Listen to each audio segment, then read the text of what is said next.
como eu fiz a luz da peça e para mim ela tem uma suavidade, uma ternura que é muito bonita assim. E ela me lembra em alguns momentos professores e mestres que me marcaram positivamente e em outros momentos negativamente. Então ela permeia numa suavidade e sutileza bem legal. Eu acho, eu acho que o pupilo ele sugere um respiro e um silêncio também, que é muito necessário assim nos dias de hoje. E ele traz isso para quem está assistindo. Essa, essa questão do silêncio e muito da questão sensorial também. De que se deixa de lado o verbal, se deixa de lado a fala, a oralidade, para trazer outros aspectos, que são essas, essas minuciosidades que a gente deixa passar no cotidiano, assim, tipo, os barulhos, as o que é calmo, o silêncio. É uma peça que de começo não tem muito uma sugestão de. Não tem muito uma sugestão do que vai ser feito ali. Mas é conforme o tempo que os atores vão jogando em cena, junto com os barulhos, junto com, com as ações, isso vai ficando muito grande. E o grande final, assim, a relação deles com os animais, é muito bonito, assim, é uma peça bonita de se ver. Acho que uma das coisas mais interessantes dessa peça é que trabalhar com essas galinhas foi uma lição de interpretação. Entender que quando a gente tem um elemento que foge do nosso controle desse jeito, se a gente não está segurando a marimba do que está acontecendo na cena, ela vai desmanchando. E vai desmanchando. Então a gente tem que segurar firme, porque a galinha faz o que faz, como o texto coloca. É isso? A atuação no pupilo foi algo muito desafiador, porque lida com uma lógica de atuação muito diferente de tudo que eu já tinha feito, porque é a lógica do performer, não do ator. E entender isso levou um certo tempo.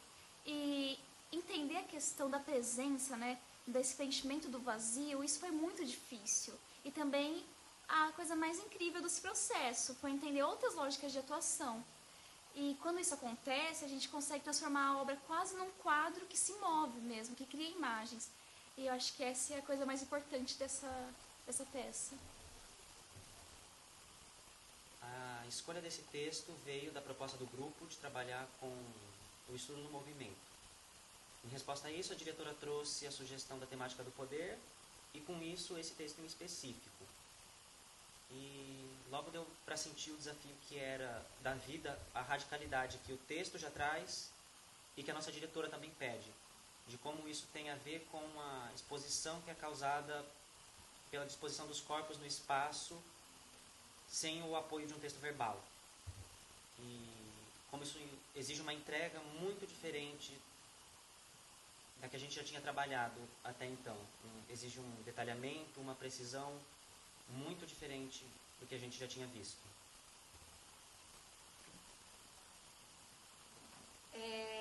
Eu acredito que essa montagem, como conclusão de curso, como a última montagem da faculdade, ela é uma montagem que ensina muito.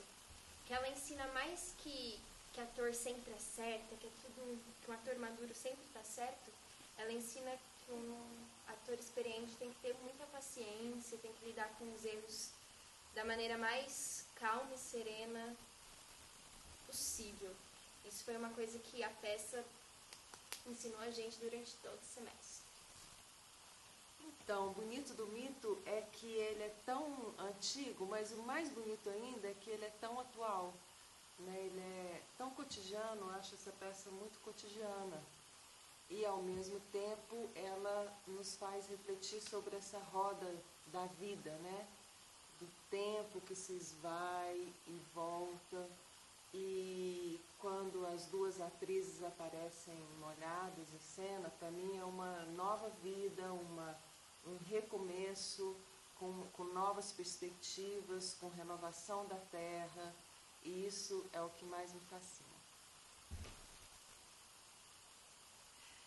O que eu achei mais interessante do desafio que é esse texto foi mesmo o silêncio, né? O silêncio que ele proporciona para o espectador, o silêncio que ele pede que o ator faça, que tem muito a ver, eu acho, com esse silêncio do trabalho no campo, né? Esse silêncio do aprendizado, esse silêncio das coisas que acontecem por dentro. E o Peter Handke, eu acho que ele foi muito hábil em trabalhar, e é gozado, a gente percebe da dramaturgia o roteirista, né, de cinema, essa fala de imagens de cada quadro, como é que eles se encadeiam e como que é a subjetividade do espectador que vai construindo sentidos, né? Então ele conseguiu escrever um texto, e é lindo que isso é dramaturgia, né? Isso é uma forma de escrita, né, que excita, né, o nosso devaneio em pensar, nossa, o que vai dentro da cabeça de cada uma daquelas figuras em cena, que se mistura com aquilo que se passa dentro das suas projeções sobre aquelas figuras, né?